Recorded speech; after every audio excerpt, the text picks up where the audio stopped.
La semana pasada hablamos acerca de que estábamos en la era de la gracia. Hablamos acerca de que estamos en el periodo de la gracia. Y estamos en el periodo de la gracia porque Jesús fue el que pactó un nuevo pacto para ti y para mí. Y eso dio origen a ese periodo de gracia. Y es por gracia que tú y yo somos salvos. Así que yo creo que Jesús merece todo el reconocimiento. Él merece toda la honra, Él merece toda la gloria. Él merece que tú y yo no solamente le demos un momento de adoración. Yo creo que nuestra vida debería ser un momento constante de adoración delante de Él. Y que tú y yo podamos reconocerlo a cada momento por lo que Él ya hizo, porque Él hizo una obra perfecta. Y hoy vamos a hablar acerca de ese nuevo pacto, vamos a empezar a hablar de ello. Pero el por qué te pedí que te pusieras un momento de pie es porque yo quisiera animarte en esta hora a que le diésemos a Jesús una ofrenda de palmas por lo que Él ya hizo. Porque Él ya conquistó todo para ti y para mí. Él logró todo lo que se necesitaba lograr para que tú y yo podamos tener vida eterna. Así que, ¿por qué no le das una ofrenda de palmas al Señor con todas tus fuerzas? Si quieres expresar algo delante de Él, hazlo. Y yo creo que así como este momento, tú podrías tener momentos en tu propia casa, donde tú reconozcas la obra de Jesús en aquella cruz. Yo te decía que hablar de un nuevo pacto es hablar de una diferencia abismal contra lo que es el pacto de la ley. Y hablar del nuevo pacto es porque hay muchas características que lo hacen muy superior al antiguo pacto. La palabra de Dios, si vas a la epístola a los Hebreos en el capítulo 7, versículo 22, la palabra de Dios dice: por tanto Jesús es hecho fiador de un mejor pacto. Por tanto, Jesús es hecho fiador de un mejor pacto. Es Hebreos, la epístola a los Hebreos. Vamos a estar hoy tocando básicamente puros pasajes que están en esa epístola, aunque hay algunos otros que tú puedes encontrar en otras epístolas. Pero Hebreos 7:22 dice: por tanto, Jesús es hecho fiador de un mejor pacto. Tú podrías decir, bueno, cambió el pacto y antes estaba el pacto de la ley y ahora está el pacto de la gracia. Y hay personas que dicen, es que Dios no cambia. Él es el mismo ayer, hoy y por los siglos. Y eso es evidente, eso es una realidad. Dios no ha cambiado. Lo que cambió es la manera de relacionarse con el hombre. Eso es lo que cambió. No es que Dios haya dicho, bueno, tengo que bajar el estándar porque el hombre no puede cumplir. O tengo que modificar las cosas para que entonces puedan, o tengo que pasar por alto cosas para... No, eso no fue lo que sucedió. Lo que sucedió es que hubo una mejor manera de relacionarnos con Él, a través de lo cual tú y yo podemos acceder a la gracia que nos va a permitir entonces sí cumplir lo que Dios demanda de ti y demanda de mí. Así que lo que sucede ahora en este nuevo pacto es que hay una relación inquebrantable y una seguridad total que tú y yo podemos tener con el Padre Celestial que antes no existía. Las personas que estuvieron bajo el pacto de la ley no tenían la relación que tú y yo tenemos el día de hoy, de ninguna manera. ¿Había una relación con Dios? Sí, sí la había. ¿Había una relación directa con Él? No. No todo el mundo podía acercarse de manera directa con Él. Por ejemplo, estaba el tabernáculo. ¿Quién es el que entraba hasta la presencia de Dios? El sacerdote. ¿Quién se acercaba delante de la presencia de Dios? Aquel a quien Dios llamaba. La diferencia con este nuevo pacto es que tú y yo tenemos una relación perfecta, inquebrantable y segura en la cual tú y yo nos podemos acercar delante de Él. Ya no tienes que esperar a que Él te llame. No tienes que esperar a que alguien vaya por cuenta tuya, sino que tú tienes la oportunidad de relacionarte y de acercarte hasta su misma presencia. Entonces, eso es parte de hablar de un nuevo pacto. Ahora ya no está sujeto a este pacto, por eso es un mejor pacto. Esa es la primera de las características, es que es un mejor pacto. ¿Y por qué es mejor? Porque ya no está sujeto a la capacidad del ser humano.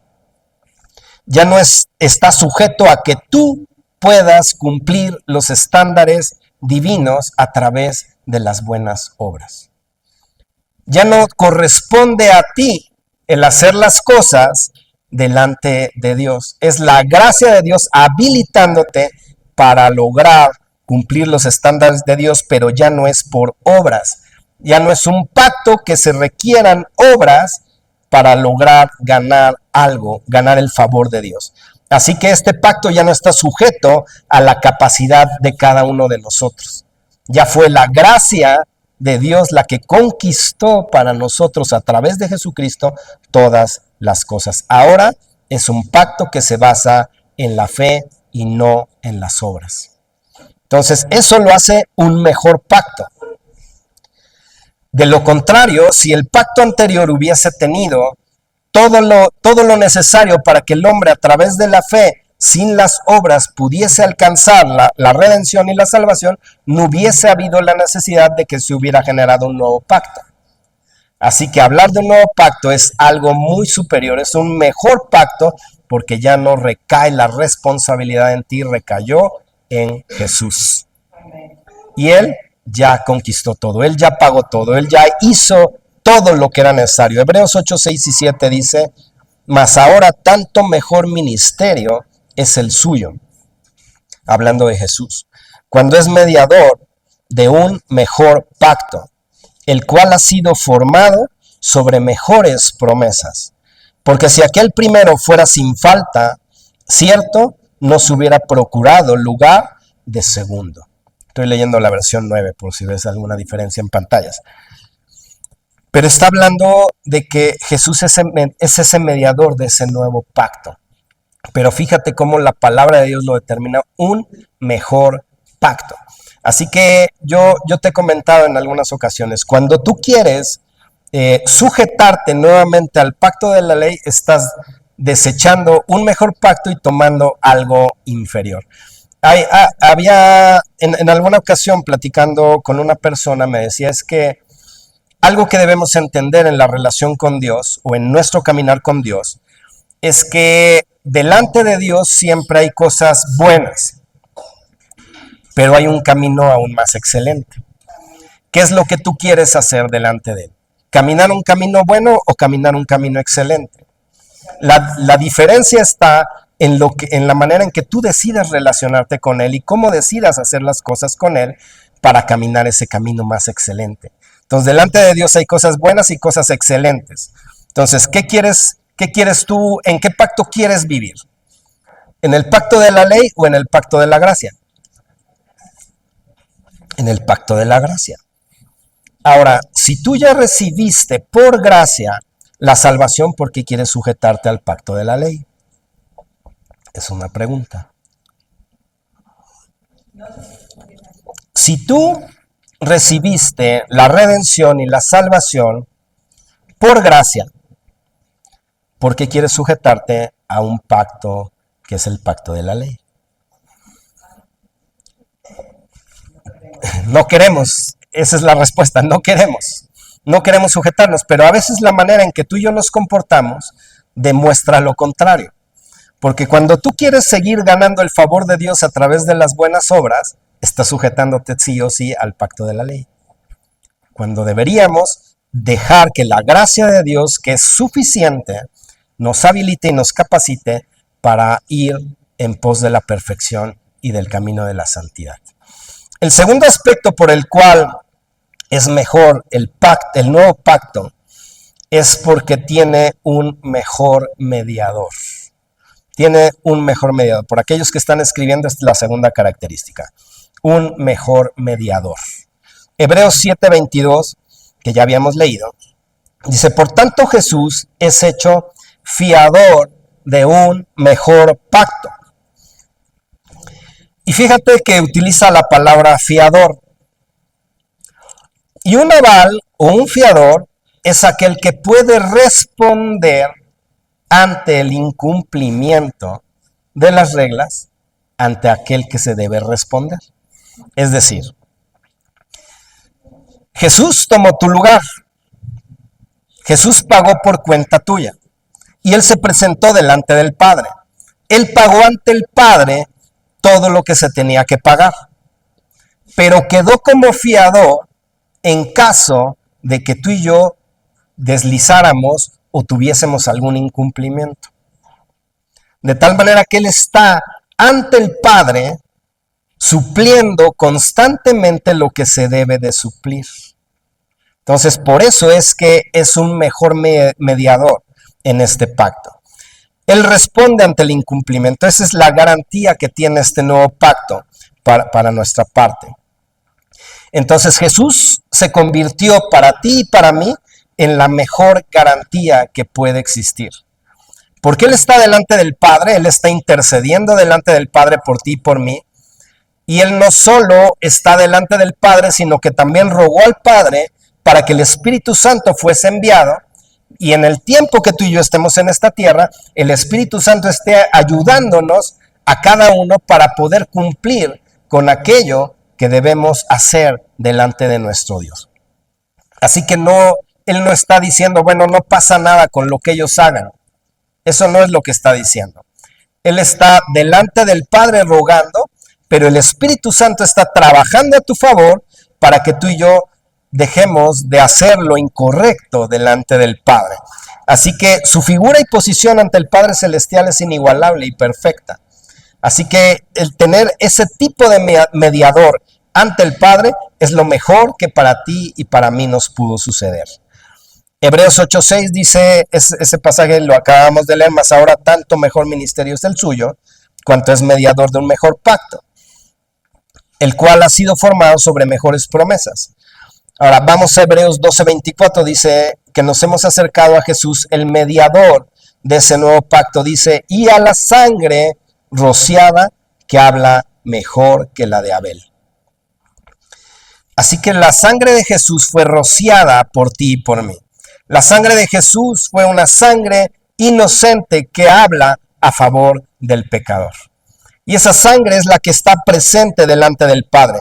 Y esa sangre es la que está cubriéndote delante del Padre. Así que Jesús se convirtió en ese mediador a través de su sangre, teniendo ese pacto, ese mejor pacto para ti y para mí. La sangre de Jesús es lo que es la fianza que garantiza el que no se quebrante ese pacto delante del Padre. Porque Él hizo un pacto que es permanente, que es perpetuo, que ya no necesita volver a sustituirse. El pacto de la ley tenía un periodo hasta que Jesús viniese a esta tierra y entonces fuese sustituido.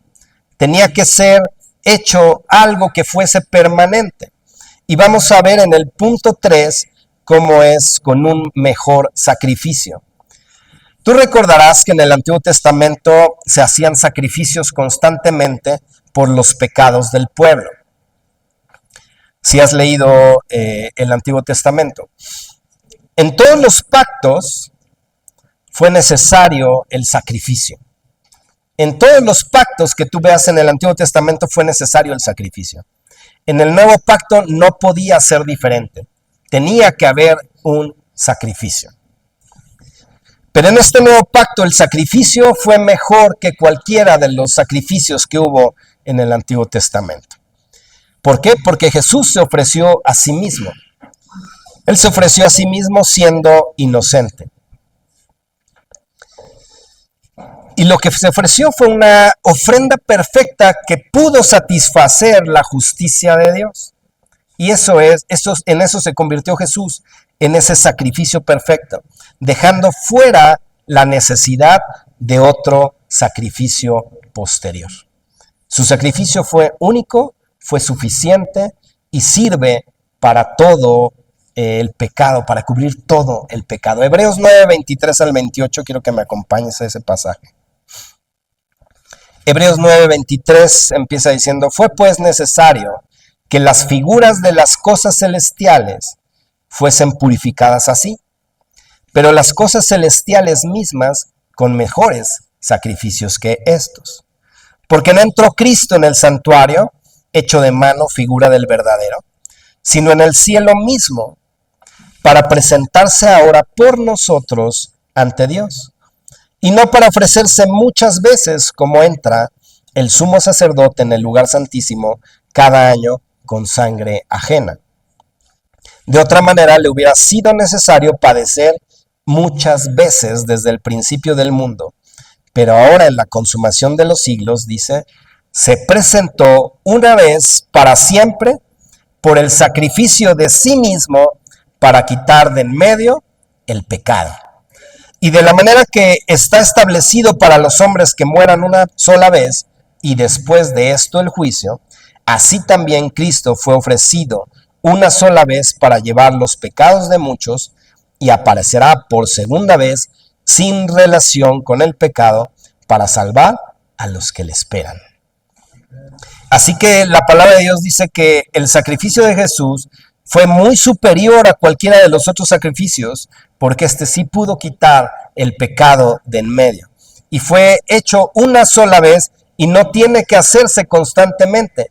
Este sacrificio fue un sacrificio que fue único y que era una sola vez necesario para cubrir todo esto. Entonces, mediante este sacrificio, ¿qué fue lo que sucedió?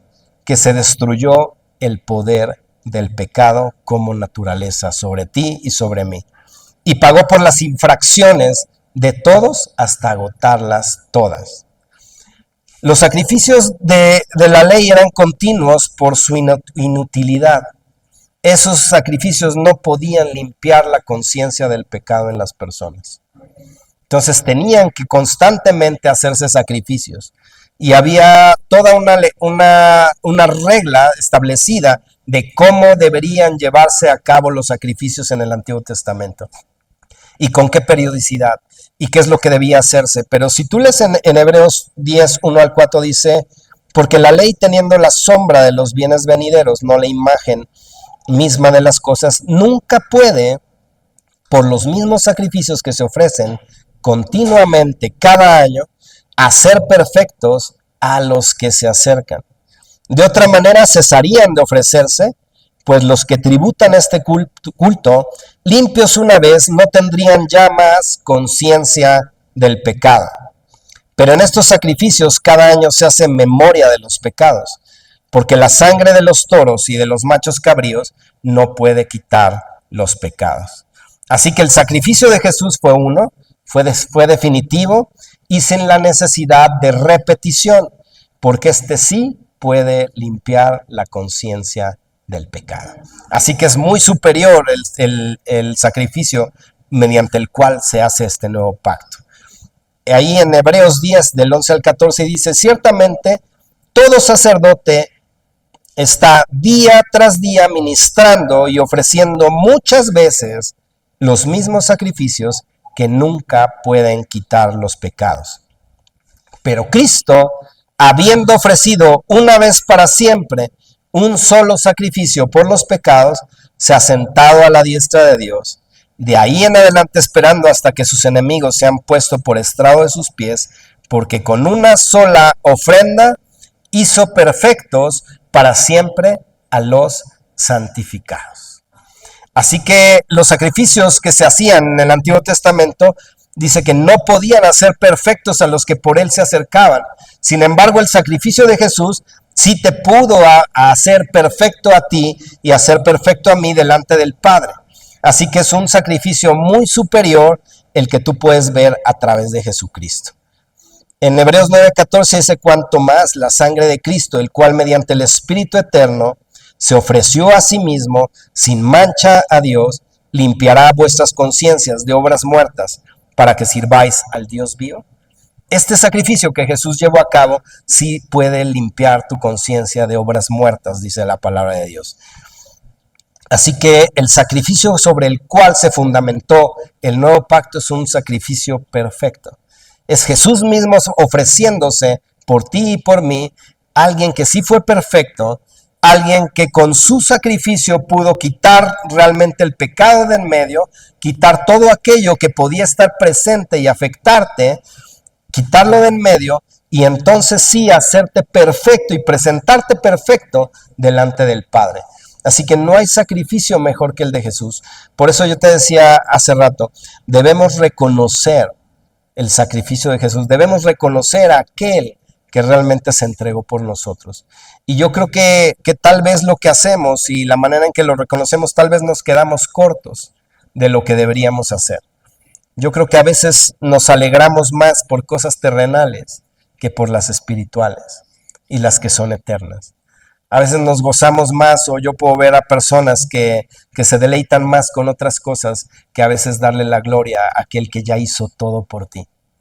Porque no hay nadie que pudiera haber hecho el sacrificio que Jesús hizo por ti en la cruz del Calvario. Y yo creo que tú y yo deberíamos estar agradecidos por ello. Tal vez a veces no lo expresamos de la manera en que deberíamos, porque tal vez no tenemos todo el entendimiento. Tal vez no tenemos todo el contexto del por qué deberíamos hacerlo. Pero en la manera en que tú y yo dejamos que la verdad se establezca en nuestro corazón y dejamos que esa verdad empiece a tomar parte en nosotros, entonces vamos a tener una mayor comprensión y un mayor entendimiento del por qué debemos exaltarlo y glorificarlo. En cuarto aspecto dice que es un mejor sacerdocio. Un mejor sacerdocio.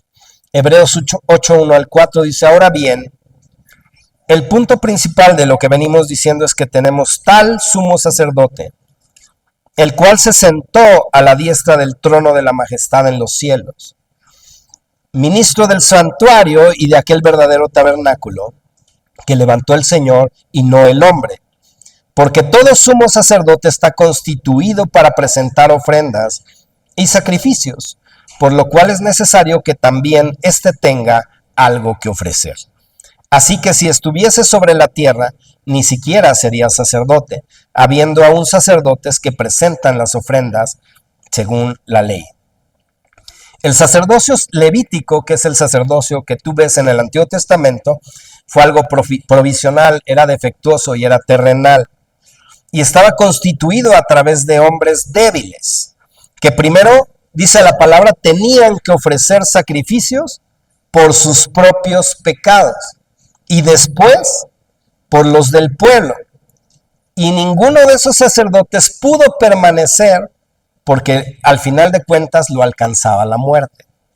Así que tenemos un mejor sacerdote que es eterno y que está en los cielos. Así que hablar de Jesús es hablar de un mejor sacerdote que los que hubo en el Antiguo Testamento. Ellos tenían que ofrecer sacrificios por sus propios pecados, Jesús no lo tuvo que hacer. Si Jesús hubiese pecado, entonces su sacrificio no hubiese sido perfecto.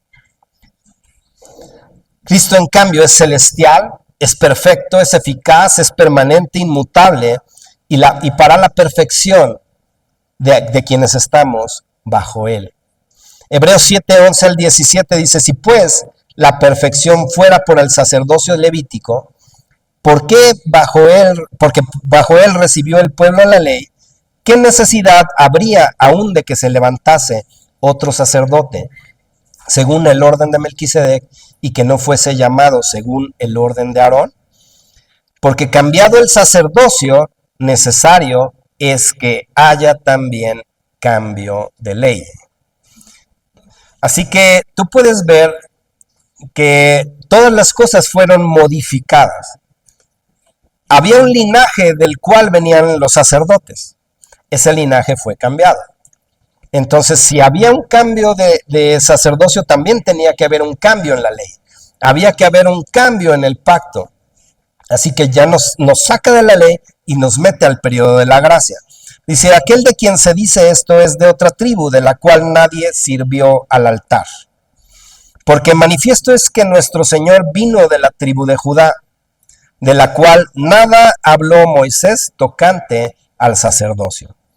Y esto es aún más manifiesto, si a semejanza de Melquisedec se levanta un sacerdote distinto, no constituido conforme a la ley del mandamiento acerca de la descendencia, sino según el poder de una vida indestructible.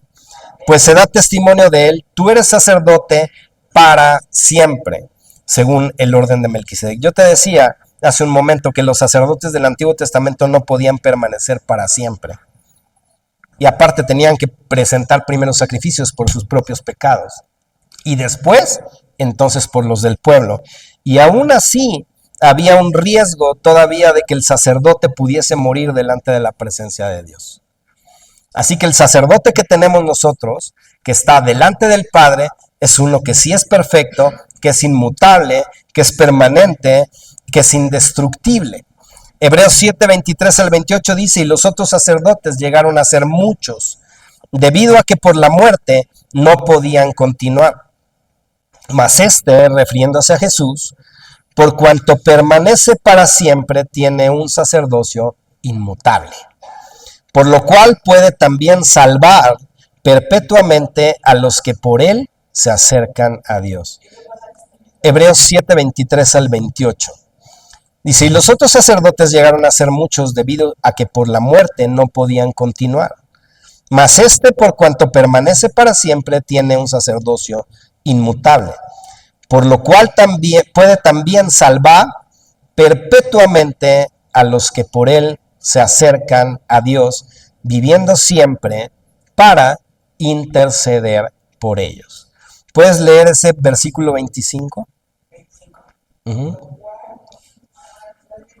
también salvar perpetuamente a los que por él se acercan a Dios, viviendo siempre para interceder por ellos. ¿Puedes volverlo a leer? Por lo cual también puede salvar perpetuamente a los que por él se acercan a Dios, viviendo siempre para interceder por ellos. Así es. Te dije que lo leas varias veces porque yo lo que busco es que esa revelación baje a tu corazón. Dice que él puede salvar perpetuamente a los que por él se acercan a Dios. Así que si él es un sacerdote que permanece perpetuamente, también nos salva a nosotros de la misma manera. Nos salva perpetuamente, dice, a los que se acercan a Dios, viviendo siempre para interceder por ellos. Así que tenemos un sacerdote que está delante de la presencia de Dios intercediendo por ti, por mí. ¿Por qué crees que interceda?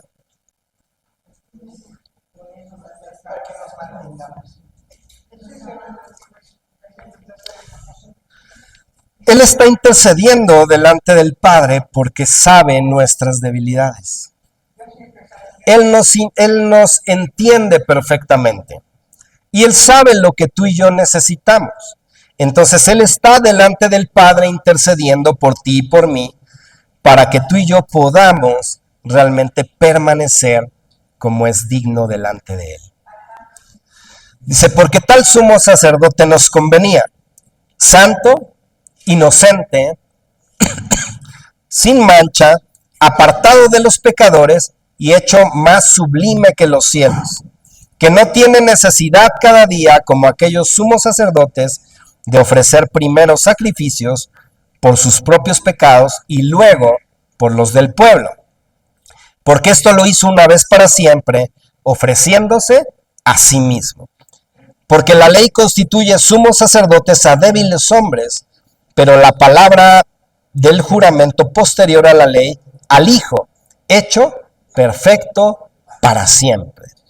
Así que como un sacerdote que es celestial está sentado delante de la presencia de Dios, ante el Padre, y Él está garantizando por su intercesión que siempre podamos acercarnos libremente y siempre seremos perdonados por su misericordia y atendidos y auxiliados por su gracia. Así que Él está delante del Padre y Él garantiza a través de su sacrificio, a través de su sacerdocio, garantiza ese libre acceso delante del Padre. Por eso yo te decía, cuando tú deslizas, cuando tú resbalas, cuando tú pecas, lo peor que puedes hacer es correr en sentido opuesto a Dios. Tú tienes un libre acceso delante de Él porque hay alguien que está intercediendo por ti ante el Padre.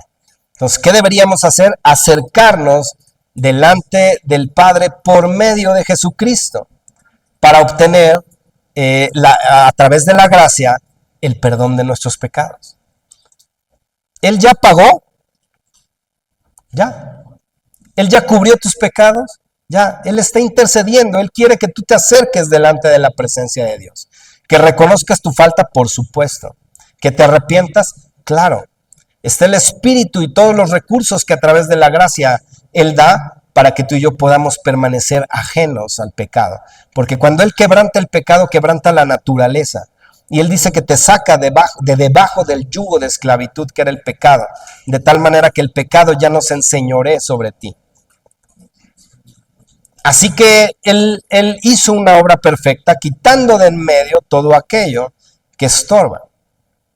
Pero si tú y yo de alguna manera deslizamos o pecamos, podemos acercarnos confiadamente delante de Él. Y Él sigue extendiendo su misericordia y su gracia todos los días. ¿Por qué? Porque hay alguien que está intercediendo delante del Padre, para que tú y yo podamos obtener ello. Hebreos 7:25 dice, por lo cual también puede salvar perpetuamente a los que se acercan a Él, viviendo siempre para interceder por ellos. Hebreos 2:17 y 18 dice, por lo cual debía ser en todo semejante a sus hermanos, para venir a ser misericordioso y fiel sumo sacerdote en lo que a Dios se refiere, para expiar los pecados del pueblo. Pues en cuanto Él mismo padeció siendo tentado, es poderoso para socorrer a los que son tentados. Entonces dice que necesitábamos un sumo sacerdote que fuera semejante a nosotros. Por eso es que tomó nuestra semejanza. Dice, para que entonces pudiese ser misericordioso, para entendernos perfectamente. Pero la diferencia es que Él fue sin pecado y por eso pudo hacer el sacrificio que hizo. Dice, Él mismo padeció siendo tentado, pero es poderoso para socorrer a los que son tentados. Así que cuando tú tengas una debilidad, acércate delante de Él. Él te entiende perfectamente. Tenemos un mejor sacerdote que lo que tuvieron aquellos que estuvieron bajo el pacto de la ley, que eran hombres imperfectos. Tú puedes ver a Aarón cuando se levanta junto con su hermana a criticar a Moisés. Y era sacerdote. Cuando hacen el becerro de oro, bueno, eso es lo que salió. Bueno, ahí tú conoces todo ello. Pero acercarte a un sumo sacerdote que para empezar te entiende, pero sabe cómo ayudarte de la mejor manera, porque Él sí tiene todos los recursos. Él sí sabe cómo sacarte de cualquier situación que tú atravieses. Tenemos al mejor sacerdote que pudiésemos tener. Así que debemos acercarnos confiadamente delante de Él. Quiero cerrar en esta mañana, no vamos a ver todas las características, porque faltan varias y no quiero saturarte en esta mañana, pero quiero cerrar el día de hoy con Romanos 8:31 al 34. Dice la palabra de nuestro Dios, ¿qué pues diremos a esto? Si Dios por nosotros, ¿quién contra nosotros? El que no escatimó ni a su propio Hijo, sino que lo entregó por todos nosotros, ¿cómo no nos dará también con Él todas las cosas? ¿Quién acusará a los escogidos de Dios? Dios es el que justifica. ¿Quién es el que condenará? Cristo es el que murió, más aún el que también resucitó, el que además está a la diestra de Dios, el que también intercede por nosotros.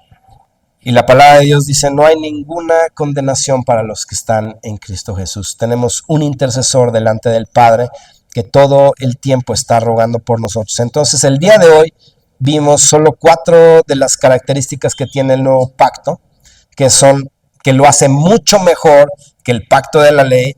Dice el primer aspecto que vimos el día de hoy es que es un mejor pacto. El segundo es que tiene un mejor mediador. El tercer aspecto es que fue pactado con un mejor sacrificio. Y en cuarto lugar es que tenemos un mejor sacerdote que lo que tuvieron aquellos que estuvieron bajo el pacto de la ley. Entonces quiero cerrar con una oración porque no te pones en pie, cerremos nuestros ojos y démosle gracias a Dios por habernos permitido a nosotros venir a disfrutar de ese nuevo pacto.